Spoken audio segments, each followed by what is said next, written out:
106.7 Light FM. It's 106.7 Light FM, our Hope for the Holidays Radiothon to benefit the children at Hassenfeld Children's Hospital at NYU Langone. And we have a special guest here today, Dargins Noel, 18 years old, lives on Long Island.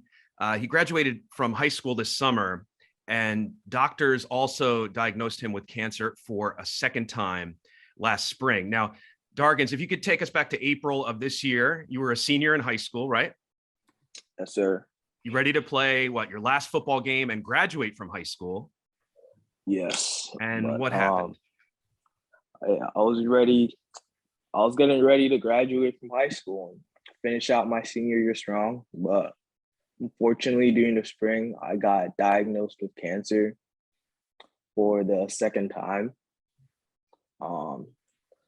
It happened out of the blue. Honestly, I did not know this. I was right. Started out with stomach ache. Was a normal day. Right after football practice, I went, had fun. My stomach started to hurt. At first, I thought I just got bruised up or something, but then my stomach really started to hurt. Then it was my friend's birthday party. So I was like, you know what, maybe I'm bruised up, I'm hungry, I didn't eat yet. So I'll just go and I'll get some food and I'll see if I get better. But I go, I get food, and I just started to throw up. And I thought, okay, maybe the food's just bad, something like that. But then it happened 5-6 times in a row. So I ended up going home. And when I got home, I did not stop throwing up, and my cousins, my mom, my family, everybody started to freak out. And I thought I'd be okay by the morning. I was like, you know what, just get me some Gatorade or some Pedialyte to get some electrolytes in me. I'm going to school in the morning. I'm playing this game out. And come to the morning and I'm still throwing up, and it's been a full 10 hours, just no sleep, just throwing up over and over and over. And then I ended up then my mom had to call 911, and I was in the hospital the next morning by 8 a.m. I was in the hospital. I get to the hospital and they just start running a crazy amount of tests on me, every single test. And then one doctor came in, and it was the biggest bomb I've ever felt, because it was so random too. I'd never expected, especially since it's been a good 8 years. And the doctor was like, "Did you happen to have cancer before?" And I was like, "Yes." Then they're like, "Yeah, we think you have cancer again."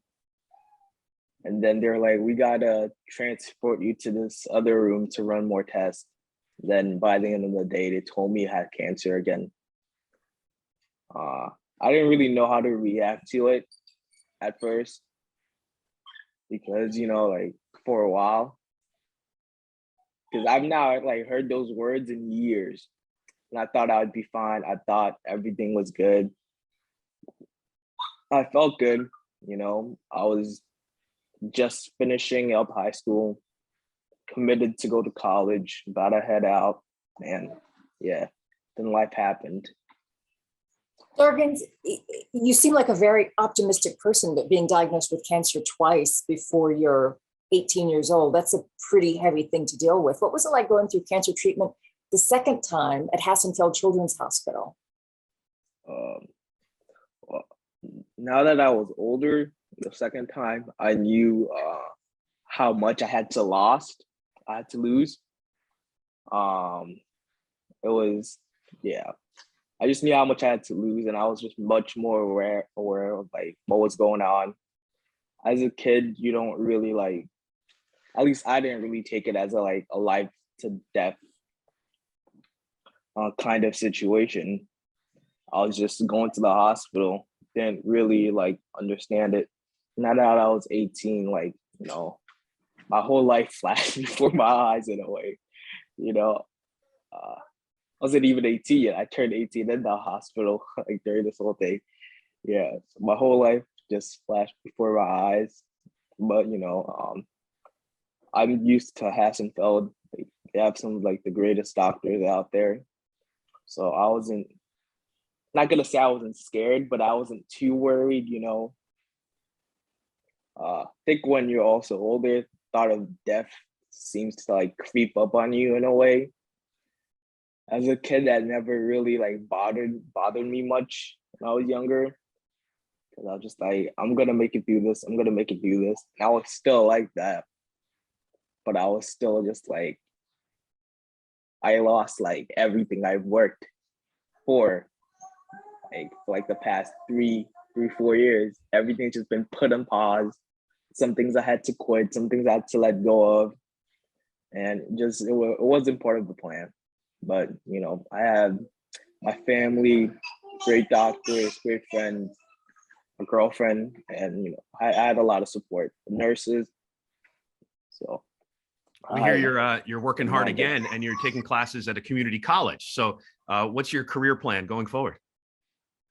Yes, I kept on taking classes throughout the whole time. I got to graduate, still with missing like a few quarters, so I was pretty happy and felt pretty blessed. So at the moment, I was taking 3 classes, but one of my teachers was not okay with my situation because he thought I'd be missing too much class. So I had to like drop one.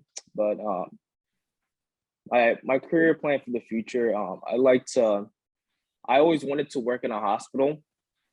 Like it was sort of like my way to like kind of repay the universe in a way. Like thank God, like think of doctors and like everybody that's helped me along the way. I didn't really know like exactly what I wanted to do. Like it changed from age to like year to year. But I think like after high school, I'd really like to pursue physical therapy. So that's my plan. And I think, I can do PT or OT. I can work at a hospital and motivate some kids, Like, I was in your situation at some point, but I got out of bed. And so will you. I love the idea that you want to give back. I think that's really inspiring. There are millions of people listening to us right now. Why should someone call in and give back to Hassenfeld Children's Hospital? It's a pretty simple answer. You're gonna be saving a life, most definitely. So, and I think Hassenfeld is also just like one of like the best treatment facilities out there to help kids in my situation. And you'll also be helping a lot of families, like parents in need. Not even just parents, like grandparents, uncles, just a lot of people in general who are in need. Who this disease just like take by surprise. Thank you so much for talking to us. I mean, it's so great to hear you doing so well, and you want to think about doing this in the future because of partially the assistance you received at Hassenfeld. Let's show Dargans and everyone listening how much we care, how we can help too, by calling 1-800-222-1067 and being a bright light for kids. Thank you, Dargans. Welcome, you guys. Have a great day. 106.7 Lights FM.